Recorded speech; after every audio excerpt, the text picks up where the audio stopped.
हादसे के बाद हालत का जायजा लेने आज सुबह अहमदाबाद पहुंच सकते हैं प्रधानमंत्री मोदी। गुजरात के अहमदाबाद से लंदन जा रहा एयर इंडिया की फ्लाइट टेक ऑफ के तुरंत बाद क्रैश हो गई।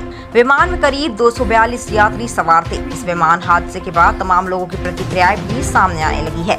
गृह मंत्री अमित शाह ने गुजरात के सीएम भूपेंद्र पटेल से बात भी की है। विमान हादसे के बाद इस फ्लाइट में सवार लोगों की लिस्ट भी सामने आ गई है। यह विमान दोपहर 1:38 सरदार पटेल इंटरनेशनल एयरपोर्ट से उड़ान भरी थी और 2 मिनट बाद 1:40 पर क्रैश होने की खबर आई।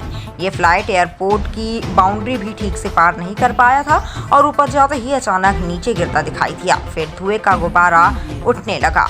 एयर इंडिया ने पुष्टि की है कि लंदन जा रही फ्लाइट AI 171 के हादसे में सवार 242 यात्रियों में से 241 की मौत हो चुकी है। यह भारत के विमानन इतिहास की सबसे दर्दनाक घटनाओं में से एक बन गई है। एयर इंडिया ने अपने बयान में बताया कि एकमात्र जीवित बचे यात्री भारतीय मूल के एक ब्रिटिश नागरिक है, जिनका फिलहाल अस्पताल में इलाज चल रहा है। यात्रियों में 169 भारतीय, 53 ब्रिटिश, 7 पुर्तगाली और 1 कनाडाई नागरिक शामिल थे। नागरिक उड्डयन मंत्रालय ने गुरुवार देर रात घोषणा की है कि अहमदाबाद में एयर इंडिया के विमान दुर्घटना के बाद बचाव अभियान पूरी तरह समाप्त हो चुका है। यह हादसा विमानन क्षेत्र की सबसे भीषण दुर्घटनाओं में से एक माना जा रहा है।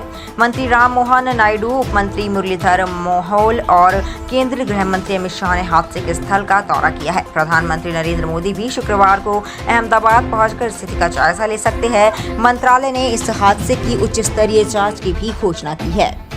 That's the latest that I can share. We also still in evolving situation. Rescue operations are on, so we'll have to wait a little more time for exact details to be put out. But you would have seen, that everybody is concerned, and we are once again convey our deepest condolences to all the families who've lost their loved ones.